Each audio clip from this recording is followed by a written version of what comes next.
이 시간 우리 하나님의 말씀 보겠습니다. 하나님의 말씀은 고린도전서 10장 14절에서 22절까지 보겠습니다. 고린도전서 10장 14절에서 22절입니다. 제가 한 절 읽고 여러분들 한 절 읽고 돌아가면서 읽습니다. 고린도전서 10장 14에서 22절입니다. 그런즉 내 사랑하는 자들아 우상 숭배하는 일을 피하라.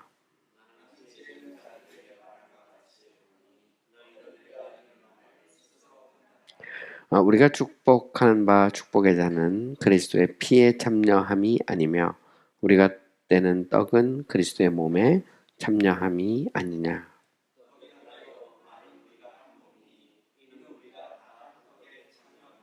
육신을 따르는 이스라엘을 보라. 제물을 먹는 자들이 제단에 참여하는 자들이 아니냐.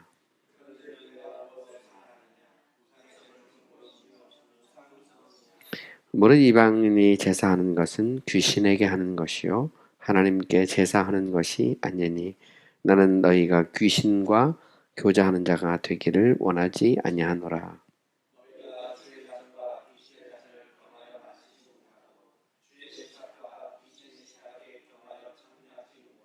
우리 다 같이 읽겠습니다. 그러면 우리가 주를 노려워하시게 하겠느냐? 우리가 주보다 강한 자냐? 아멘. 저는 오늘 본문을 중심으로 주의 식탁, 귀신의 식탁 이런 제목으로 여러분과 함께 말씀을 나누고자 합니다. 이 표현은 이제 그 21절에 나오는 그런 표현이죠. 주의 잔과 귀신의 잔, 주의 식탁과 귀신의 식탁. 이제 이 말씀을 중심으로 우리가 함께 생각을 해 보도록 하겠습니다. 오늘 우리가 읽은 본문은 우리가 지난번 살펴본 그 본문과 마찬가지로 우상을 숭배하는 것, 특별히 이제 우상의 제물을 먹는 것에 대해서 사도 바울이 계속해서 이야기를 하고 있습니다. 바울이 이제 고린도에 가서 이제 복음을 전하고 교회를 세울 당시 이제 고린도라고 하는 도시는 로마 제국의 최고의 상업 도시요 무역 도시였습니다. 인구나 뭐 경제 규모로 따지면 이 고린도라고 하는 도시가 최고의 그런 도시입니다. 뭐 인구로 말하면 한 7, 80만 정도 되는데 사실 뭐 요즘 7, 80만 하면 그 안산 정도 규모거든요. 우리나라에서 뭐 이런 정도 도시는 큰 도시가 아니지만 고대의 도시로 볼 땐 이건 엄청나게 큰 도시입니다. 세계에서 가장 큰 도시라고 말할 수도 있는 바로 그곳이 이제 고린도죠. 고린도는 이제 제가 이제 고린도를 방문한 적이 있어요. 직접 고린도를 방문한 적이 있는데 이 고린도라고 하는 이 도시는 이제 항구 도시입니다. 그리스 본토와 펠로폰네소스 반도를 이렇게 연결하는 이 병목에 있는 그런 도시인데요. 이제 이 고린도라고 하는 도시는 이제 왼쪽으로 이제 로마 제국에 있고요. 그리고 이제 오른쪽에는 바로 이제 터키가 있습니다. 그래서 이제 지중해 해안에 있는 그런 이제 그리스의 이제 도시죠. 당시 보면 이제 고린도라고 하는 것은 이제 로마를 기점으로 더 멀리 보면 이제 서구 유럽의 그런 풍부한 물자들이 로마에서 배로 실려서 고린도 항구에 오고 이제 고린도 항구에서 다시 이제 터키를 통해서 이제 멀리 보면 이제 중국과 그리고 우리나라까지 이게 무역품이 오는 그런 구조죠. 그리고 이제 동방의 진귀한 물건들이 이제 터키에 있는 소위 이제 에베소거든요. 그 에베소에서 모여서 배를 타고 고린도로 갔다가 고린도에서 로마를 통해서 유럽으로 퍼지는 소위 말하는 이제 세계 무역로의 중심에 있는 바로 그 도시가 이제 고린도입니다. 고린도를 보면 이제 고린도에는 이제 산이 하나 있어요. 한 6, 700m 되는 산이 있는데 저도 그 산 밑에까지 가서 그 밑에서 커피를 마신 그런 기억이 있습니다. 근데 그 산 꼭대기가 한 60여 미터 되는데 그 산 꼭대기에 거대한 신전이 있어요. 뭐 우리가 시간이 없어서 올라가지는 못했는데 그곳에 이제 소위 이제 아프로디테 신전이 있습니다. 이 아프로디테는 우리가 보통 이제 비너스라고 말하는 비너스, 이제 미의 여신인데, 뭐 말이 미의 여신이지 뭐 일종의 어떤 그런 성적인 그런 어떤 아름다움 뭐 이런 거를 상징하는 그런 대표적인 그런 여신이죠, 여신. 그래서 바로 이제 아프로디테가 이제 이 고린도의 주 신입니다. 원래 이제 그리스 도시들은 신이 있어요. 그 신에 이제 주신이 있거든요. 주신이 있는데 그 아프로디테가 바로 이제 이 고린도의 주신이죠. 근데 뭐 아프로디테만 있는 건 아니고요. 당신이 고린도의 시내에는 제우스를 섬기는 그런 신전도 있었고 다양한 그리스의 신들이 있었습니다. 우리가 이제 보통 이제 그 이제 그리스 신화, 신화에 보면 온갖 신들이 다 나오잖아요. 다양한 신들이 나오는데 뭐 지금은 뭐 만화 영화에도 나오고 뭐 또 영화로도 많이 만들어지고 그래서 사람들은 이제 단지 그냥 뭐 그냥 옛날 먼 옛날 그 어떤 신들의 이야기 정도 생각하지만 원래 이제 그리스 사람들 그걸 다 신으로 섬겼어요. 다 신으로 섬기고 옮겨서 신전을 만들고 그리고 그 신들에게 그 제물을 드렸거든요. 특별히 짐승을 잡아서 제물로 드렸습니다. 제가 그 미국의 이제 뉴올리언스에서 공부할 때 그 뉴올리언스에 보면 이제 마디그라스라는 축제가 있어요. 마디그라스. 마디그라스 축제는 뭐냐면 이 뉴올리언스라는 도시가 한 60만 정도 되는 도시인데 여기도 이제 항구 도시거든요. 근데 이 도시를 12개의 구역으로 나눠가지고 그리스의 각각 신들을 상징하는 그 신을 기념하면서 행진을 해요. 일주일 내내. 그래서 뭐 신학교에서는 이제 귀신 축제라고 그러고 뭐 거의 이제 수백만 명의 사람들이 그 마디그라스 축제 때는 막 모입니다. 그리고 인형도 던져주고 막 행진하면서 또 특히 이제 목걸이를 막 계속 던져줘요. 그래서 저도 옛날에 그 제 아내하고 찬민이가 어릴 때 그 마디그라스 축제 막 가서 막 손 흔들잖아요. 그러면 그 막 목걸이도 던져주고 막 인형도 던져주고 막 그럽니다. 그래서 제 아내도 열광적으로 막 손 흔들었던 그런 기억이 있어요. 근데 뭐 그게 막 흔들면 막 주거든요. 그리고 뭐 사람 차별해가지고 뭐 어떤 사람은 좋은 걸 주고 어떤 사람은 싸구려도 주고 뭐 그랬습니다. 그런 이제 축제인데 사실 뭐 따지고 보면 귀신 축제죠, 귀신 축제. 어쨌든 보면 이제 당시 이 고린도라고 하는 도시는 쉽게 말하면 이제 우상이 팽배한 그런 도시였어요. 근데 우리나라도 보면 이제 이 항구 도시, 특별히 보면 뭐 부산이든 목포 뭐 이런 데 가면 미신이 세잖아요, 아무래도. 미신이 센 것처럼 당시 이제 이 고린도의 그 사람들도 미신이 센 거죠. 그래서 막 신전을 만들고 막 그곳에서 신들을 섬기고 또 짐승을 잡아서 이렇게 드리거든요. 그리고 이제 그 문제가 뭐냐면 그 막 짐승을 잡아서 막 드리고 나면 그 고기의 3분의 1은 원래 사제들에게 갑니다. 사제가 뭐 한두 명 있는 게 아닙니다. 뭐 가령 아프로디테 신전만 해도 그 여성 사제가 1,000명이 넘었다 그러거든요.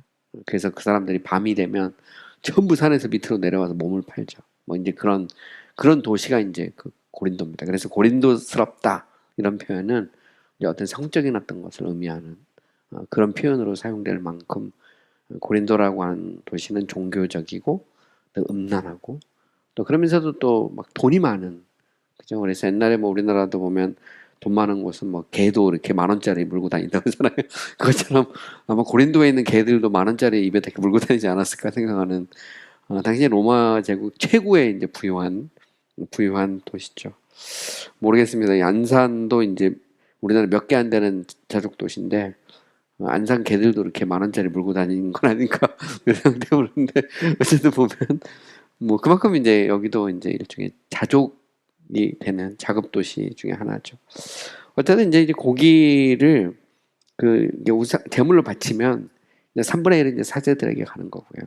이제 3분의 1은 바친 사람에게 돌려줍니다. 그걸 가지고 이제 잔치를 하는 거죠. 소위 말하는 우상의 제물을 먹는 거죠. 근데 그 먹는 것조차도 일종의 그 제사의 한 일환이었어요. 그것을 먹으면서 이제 쉽게 말하면 그 어떤 그 예배를 참여하는 어떤 의식으로 썼거든요. 그리고 이제 나머지 3분의 1은 시장으로 풀려나갔습니다. 시장으로 풀려나가서 다른 이제 그 이 고기보다는 좀 값싸게 팔렸다는 거죠.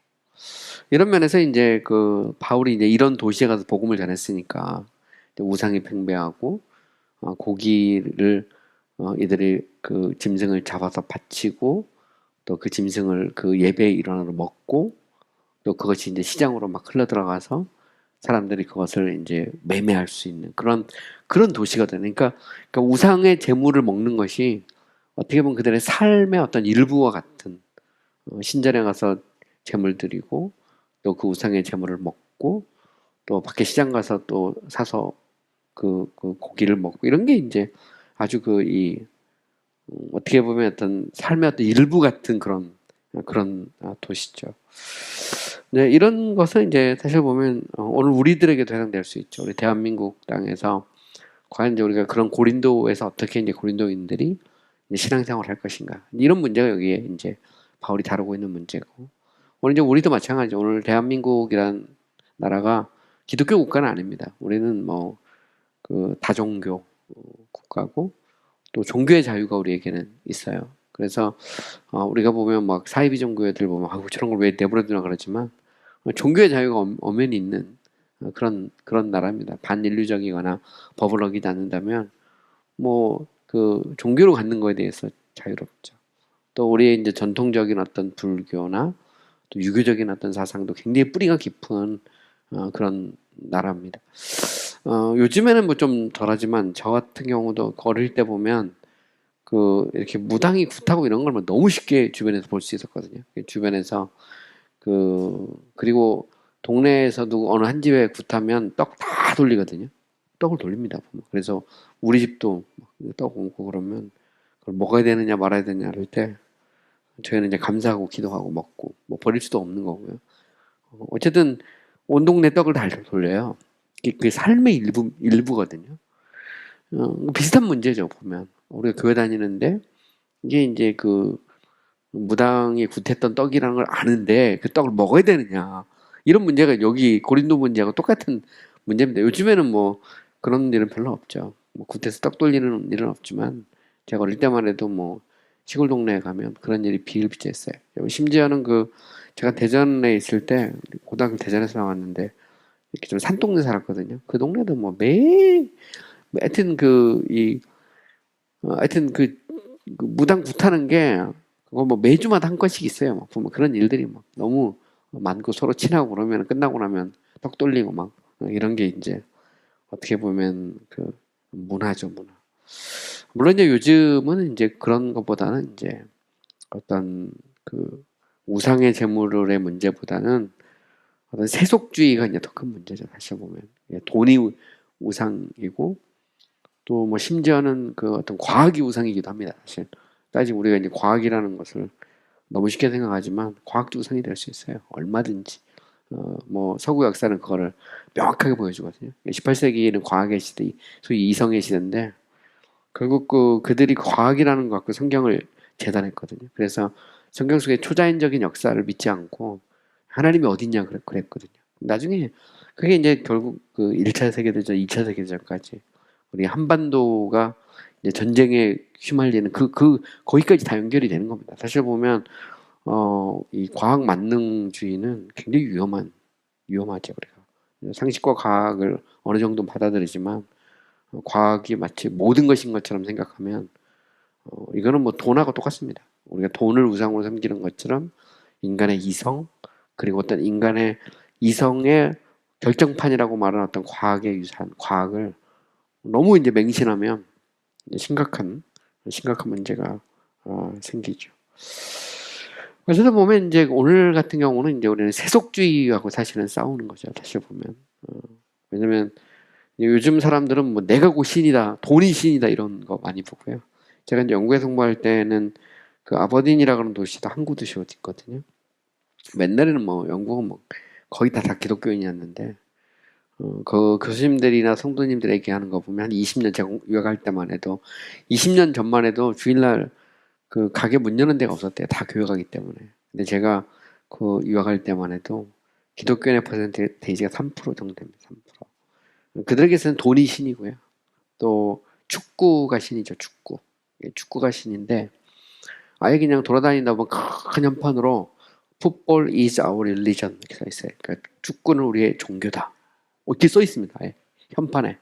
그래서 돌아다니다 보면 그걸 뭐 쉽게 볼 수 있고요. 그들에게 있어서는 이제 그 축구 선수가 신이에요. 그래서 베컴 종교도 있습니다. 데이비 베컴이라고 유명한 축구 선수가 있는데 그 베컴을 신으로 모시죠.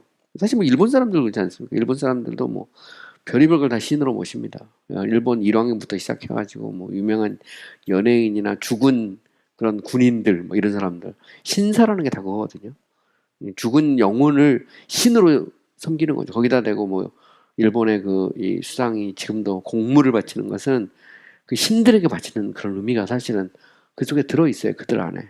그러니까 온갖 것을 다 신으로 섬기는 건데 어쨌든 제가 볼 때 이제 우리나라는 뭐 좀 이렇게 영국처럼 좀 더 요즘에는 이제 세속화된 거죠. 돈이 신이고 뭐 때로는 인간의 이성, 합리적 사고 뭐 이런 것들이 이제 신이 된 그런 시대를 살고 있습니다. 자, 이런 시대에서 우리가 어떻게 신앙생활을 해야 되느냐. 이게 이제 바울이 여기에서 그 제기하고 있는 문제죠. 특별히 이제 우상에게 바친 음식에 대해서 3분의 1이 이제 흘러나오고 있는데 그걸 먹어야 되느냐 말아야 되느냐. 바울의 관점이 명확합니다. 음식 자체가 선과 악을 가릴 수는 없어요. 음식 그 자체는 감사하고 먹으면 되는 겁니다. 근데 문제는 뭐냐면 이 음식이 연약한 성도를 넘어지게 한다면, 그죠? 이거는 이제 피하는 게 좋다. 그래서 모든 것이 하나 다 유익한 것은 아니다. 이게 이제 바울의 태도죠.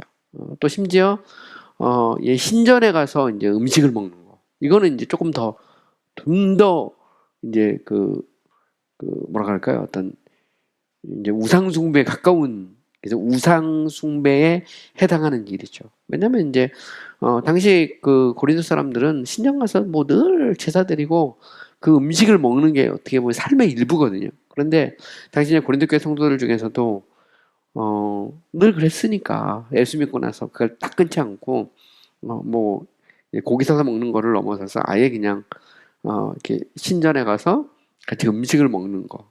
그게 이제 그 문제는 뭐냐면 다른 연약한 성도들이 그걸 자꾸 보고 시험에 빠지는 겁니다. 보면. 근데 그런 일들이 있었던 것이죠. 사실 보면 뭐 저도 어릴 때 그 4월 초파일 되잖아요. 그러면 우리 동네 사람들 전체가 그 절에 갔어요. 절에. 그래서 제가 충남 논산인데 이제 은진에 가면 미륵사라고 있었거든요. 은진 미륵이라고 해가지고 그 미륵사에 있는데 뭐 교회 다니는 사람이고 뭐 할 거 없이 다 그냥 초파일 날은 다 가는 거예요. 다 가고 또 뭐 절에서 밥 주면 밥도 먹고 뭐 그런 거죠. 그러니까 뭐 저도 이제 어릴 때 교회 다니지만 친구들이 그냥 놀러 갔던 그런 기억이 있습니다. 그러니까 고린도 사람들에게도 그런 게 그 일상적인 그런 삶의 이제 모습이에요. 근데 여기에 대해서 이제 바울은 오늘 보면 바로 앞에 보면 두 가지를 경고합니다. 첫째는 섰다고 생각하면 넘어질까 조심하라. 자신하지 말라는 거죠. 내가 이제 예수 믿고 나서 내가 이제 자유함을 얻었으면 내가 이제 그리스도 안에서 자유를 얻었으니까 나는 얼마든지 넘어지지 않을 수도 있고 나는 얼마든지 우상의 제물을 먹으면서도 나는 내 신앙을 지킬 수 있다. 근데 착각하지 말라는 거죠. 섰다고 생각하면 넘어질까 조심하라는 겁니다. 한 걸음 내디디면 두 걸음 내딜 수 있다는 거예요.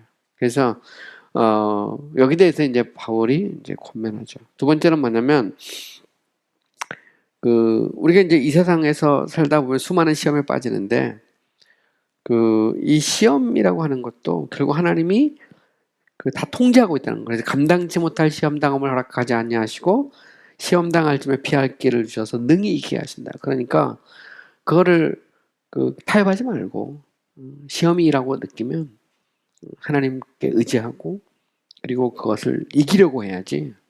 뭐 그것이 마치 그리스도의 자유인 것처럼 그리고 내가 막 그곳에서도 나를 막 이길 수 있는 것처럼 착각하지 말라는 거죠. 마치 요셉이 보디발의 아내가 유혹할 때 옷 벗고 도망가 버리잖아요. 그것처럼 피하라는 겁니다. 피해라. 근데 그게 이제 되게 중요한 말이에요. 오늘 본문 14절에 뭐 이렇게 말하죠. 그런즉 내 사랑하는 자들아 우상 숭배하는 일을 피하라. 피하란 말은 영어로 flee는 도망가라 말이에요. 도망쳐라.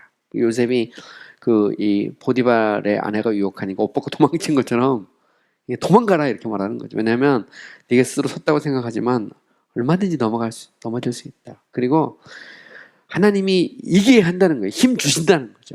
그래서 나는 안 돼. 난 또 넘어졌구나 이렇게 하지 말고 하나님을 의지하고 피하라는 거죠. 그래서 우상 숭배하는 일, 여기서 일이라는 것은 여기서는 이제 그 우상의 재물을 먹는 것일 수 있어요. 늘 그랬던 것처럼 그냥 내가 예수 믿기 전에 했던 것처럼 고린도 사람들이 하는 것처럼 뭐 난 교회도 다니고 또 그러면서도 또 친교도 있고 사귐도 있고 하니까 같이 가서 이 재물을 드리고 그리고 그 재물을 먹는 거에서 뭐 설사 안 드려도 같이 먹는 거죠. 먹고 어울리고. 근데 여기에 대해서 이제 이 바울은 우상 숭배하는 일을 피하라 이렇게 말하죠. 피하라. 근데 여기서 보면 바울이 되게 재밌는 표현을 써요. 오늘 보면 잘 보면 14절에 내 사랑하는 자들아 이렇게 말하고요. 15절을 보시면 나는 지혜 있는 자들에게 말한 것과 같이 하노니 너희는 내가 이르는 말을 스스로 판단하라. 여기 보면 굉장히 중요한 바울이 성도를 대하는 태도가 나옵니다. 바울은 우상 숭배하는 일에 자꾸 빠지고 넘어지는 그 성도들을 향해서 여전히 내 사랑하는 자들아 이렇게 표현하죠. 그러니까 성도는 사랑의 대상이죠. 사랑의 대상. 연약해도 넘어지고 쓰러져도. 근데 고린도 교회가 문제가 많잖아요. 문제가 많은데 바울은 계속해서 고린도 교회 성도들을 향해서 내 사랑하는 자들, 내 사랑하는 형제들이란 말을 막 쓰고 있어요. 그러니까 이 말은 목회자와 성도의 관계는 항상 그렇죠. 설사 성도가 연약해도 목회자의 입장에서는 사랑의 대상입니다. 사랑의 대상. 바울은 그것을 유지하고 있어요. 또한 15절에 보면 바울은 나는 지혜 있는 자들에게 말한 것 같이 하노니 너희는 내가 이르는 말을 스스로 판단하라. 여기 보면 바울은 성도들을 어리석은 자로 취급하고 있잖아요. 성도를 지혜 있는 자처럼.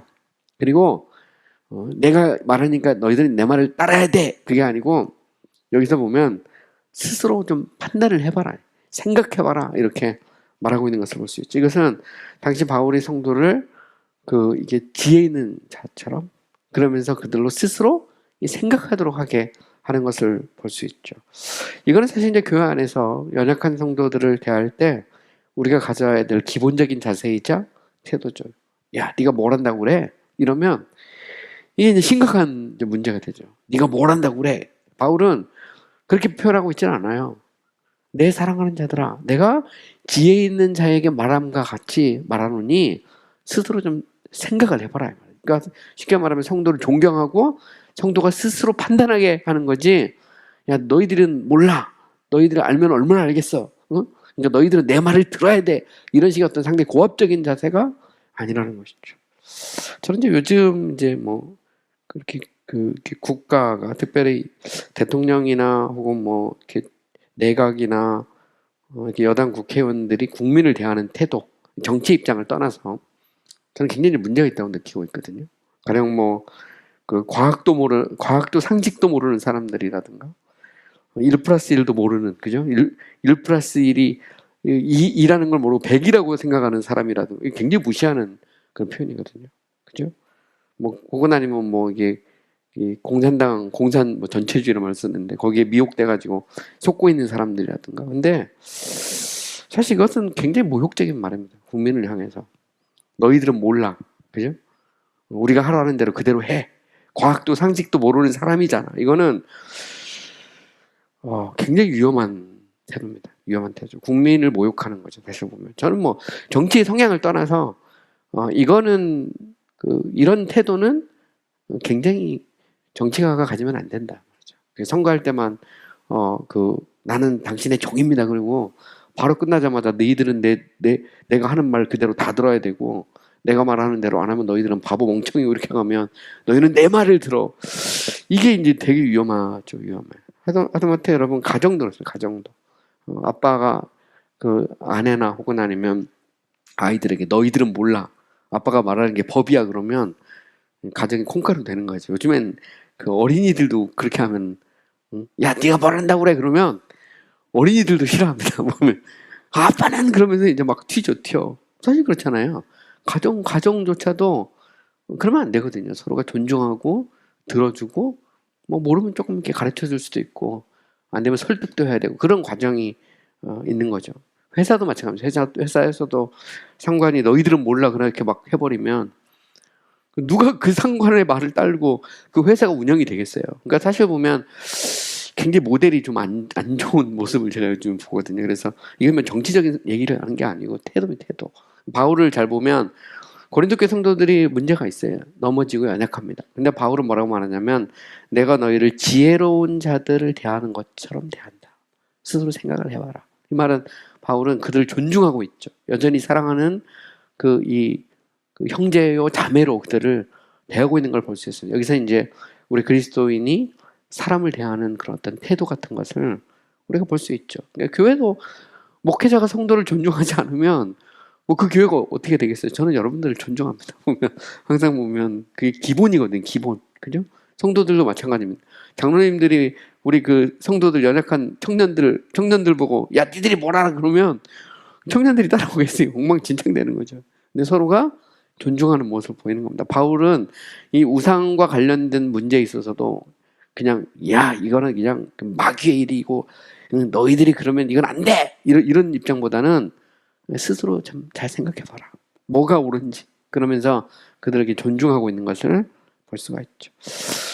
근데 항상 그렇습니다. 항상 보면 어떤 일을 이렇게 결정할 때 보면 사실 이렇게 막 우리가 고압적이고 억압적이라고 하면 뭐 흉내는 할 수 있어요.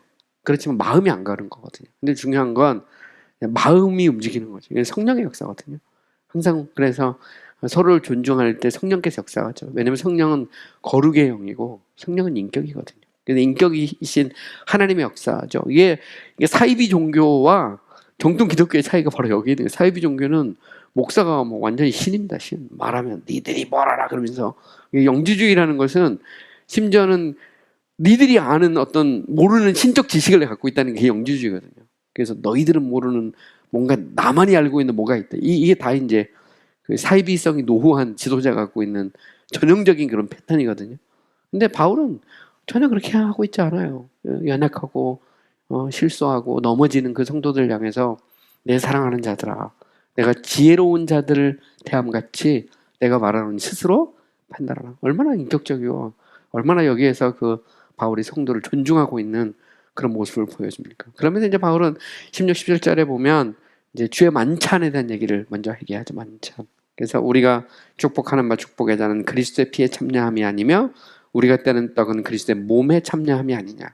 떡이 하나요 우리가 한 몸이니 이는 우리가 다 한 떡에 참여합니다. 여기 보면 이제 주의 만찬에 대한 얘기를 하죠. 그래서 예수님께서 돌아가시기 전에 제자들을 다락방에 모아놓고 그 떡을 떼면서 이것은 내 몸이니 이것을 행하여 기념하라 그랬죠.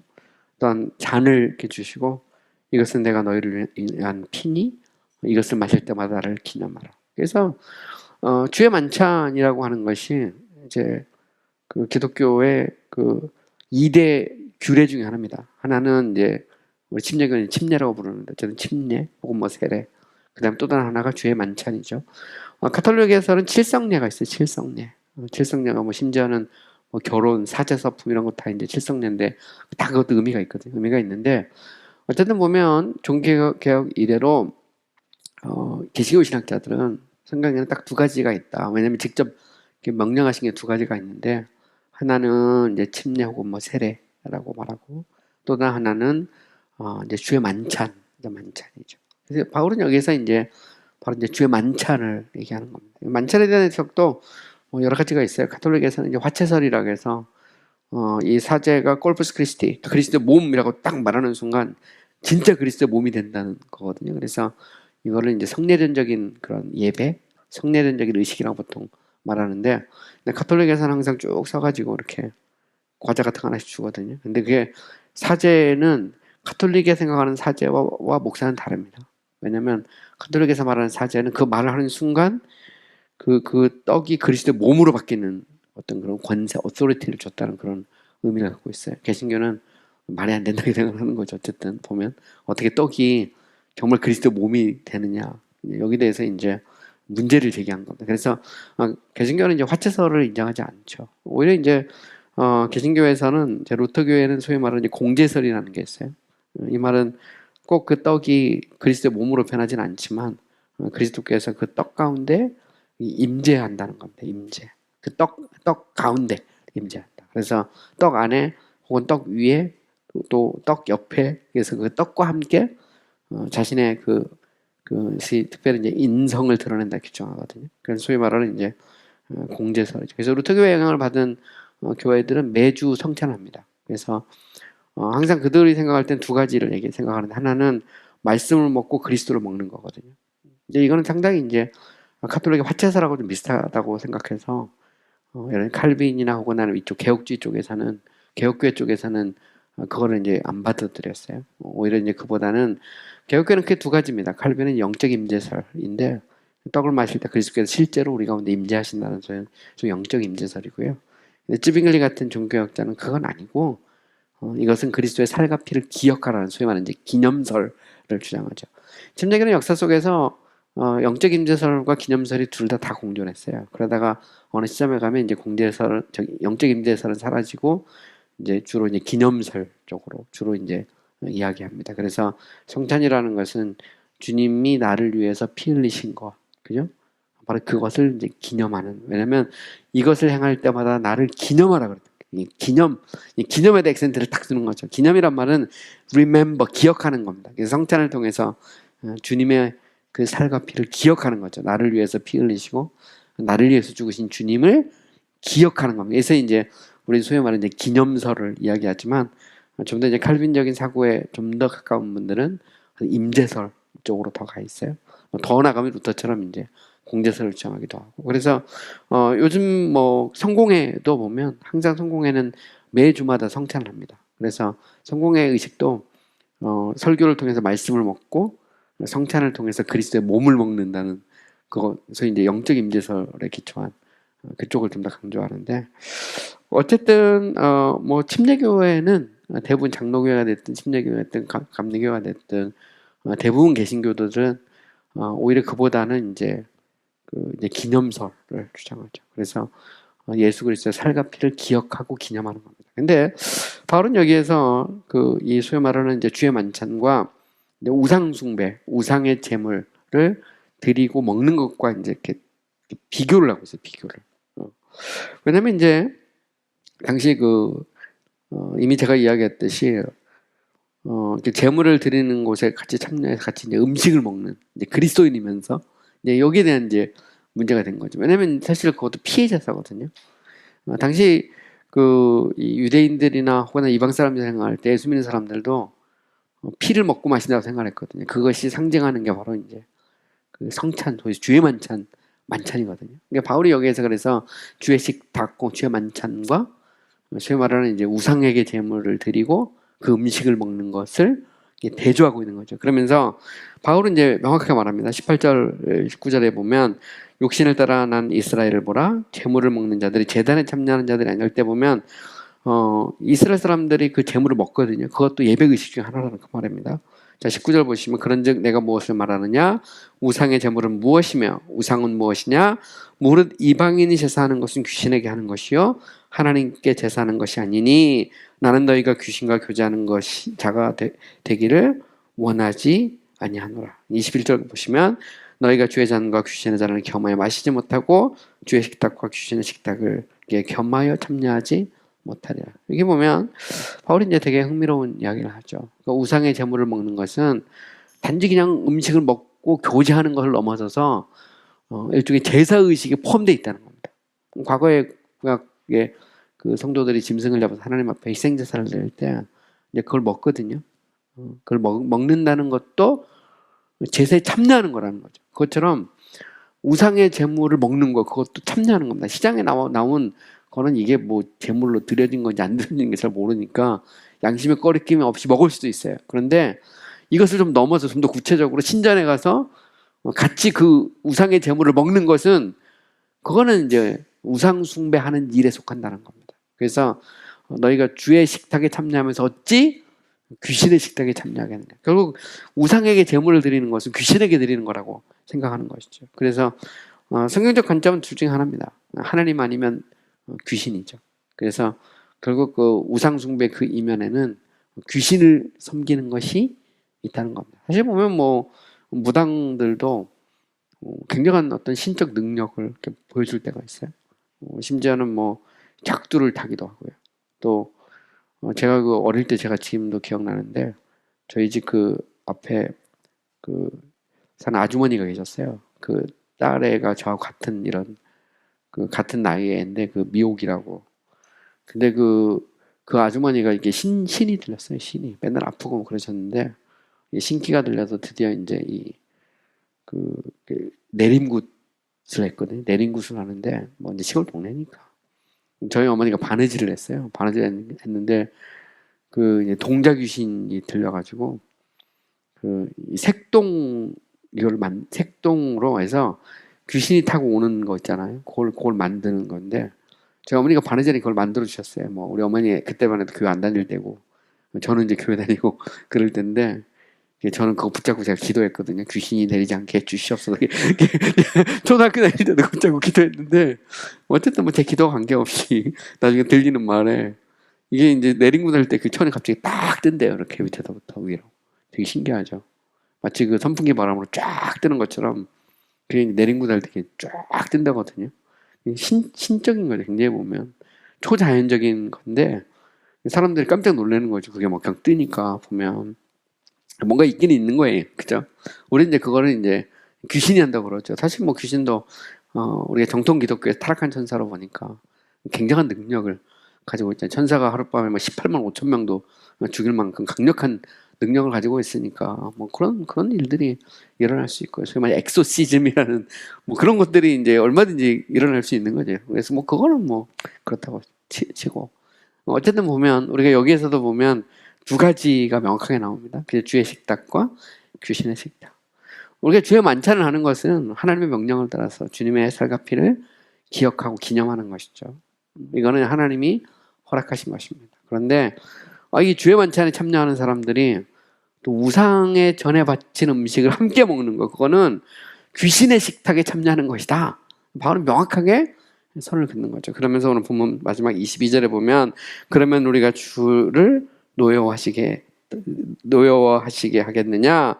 우리가 주보다 강한 자냐? 여기 보면 결국 이제 하나님이 노여워한다는 말은 진노하신다라는 말이죠. 진노하신다.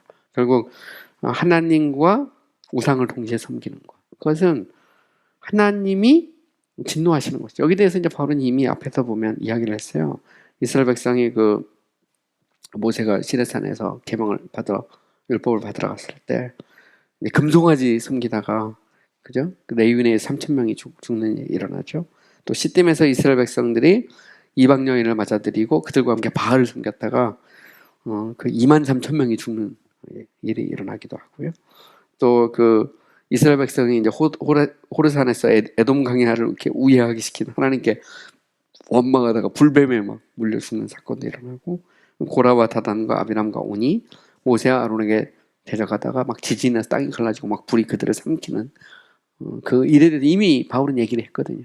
그러니까 결국 하나님은 우상 숭배에 대해서 진노하신다는 거죠. 그러니까 너희가 이렇게 그죠? 주의 식탁과 귀신의 식탁을 동시에 섬겨서 하나님을 진노하게 하려느냐? 이렇게 묻는 거죠. 그러면서 이렇게 말합니다. 마지막에 보면 우리가 주보다 강한 자냐? 우리가 하나님보다 강하지 않다는 거죠. 이 말은 우리가 하나님을 두려워해야 된다. 하나님을 경외해야 된다. 이렇게 말하고 있습니다. 여러분 잠언 1장 7절에서 잠언 기자는 여호와를 경외하는 것이 지식의 근본이라면 시작이란 말이죠. 하나님을 경외하는 것. 그것이 지식의 시작입니다. 제가 영국에서 공부할 때 제가 다니던 그 에버딘 대학교의 교훈이 바로 이제 그 잠언 1장 7절 말씀이에요. 여호와를 경외하는 것이 지식의 근본이다. 그러니까 아무리 뛰어난 학문도 하나님이 없으면, 하나님을 경외하지 않으면 출발도 하지 못했다는 거죠. 그래서 사실 하나님이 없는 지식, 하나님이 없는 학문, 하나님이 없는 과학은 굉장히 위험할 수 있어요. 얼마든지 이것이 잘못 갈 수 있는 그런 것이 있죠. 물론 뭐 상식도 있고 어떤 우리가 받아들일 수 있는 어떤 일반계 시책만도 있지만 그러나 사실 우리는 과연 누가 지혜로운 사람이냐, 하나님이 원하시는 지혜가 무엇인지를 알아야 되죠. 그것은 여호와를 경외하고 우상 숭배를 멀리하는 거죠. 그게 성도가 마땅히 해야 될 본분입니다. 그래서 바울은 이제 우리 다음 시간 좀 더 구체적으로 생각해 보겠는데 23절, 24절에서 보면 모든 것이 강하나 모든 것이 유익한 것이 아니요 모든 것이 강하나 모든 것이 덕을 세우는 것이 아니니 누구든지 자기 유익을 구하지 말고 남의 유익을 구하라 이렇게 말하죠. 그리스도의 자유와 관련해서 뭐 할 수도 있고 먹을 수도 있고 안 먹을 수도 있지만 나의 유익보다는 성도의 유익, 연약한 성도를 위해서 피하라 이렇게 말하죠. 31절에 보면 그런즉 너희가 먹든지 마시든지 무엇을 하든지 다 하나님의 영광을 위해 하라. 이게 먹는 거 마시는 것은 사람의 가장 기본적인 거거든요. 근데 그것조차도 하나님의 영광을 위해서 하라. 그러니까 모든 관심과 초점을 하나님께 맡기라는 거죠. 그러니까 우상에 바친 재물을 먹을 수도 있고 안 먹을 수도 있고 하지만 중요한 건 하나님의 영광에 초점을 맞춰서 모든 행동을 하라. 이것이 바울의 권면입니다. 아무쪼록 오늘 이 말씀을 통해서 우리가 다시 한번 어떻게 보면 굉장히 다원화되고 세속화된 이 세상 속에서 어떻게 우리가 살아가야 될지 우리가 좀 고민을 해보는 그리고 우리의 태도를 명확하게 하는 우리 성도님들 되셨으면 좋겠습니다. 우리 다 같이 기도하겠습니다. 오늘 말씀을 기억하면서 우리 한번 기도했으면 좋겠어요. 하나님의 시간 우리 가운데 함께 해주시고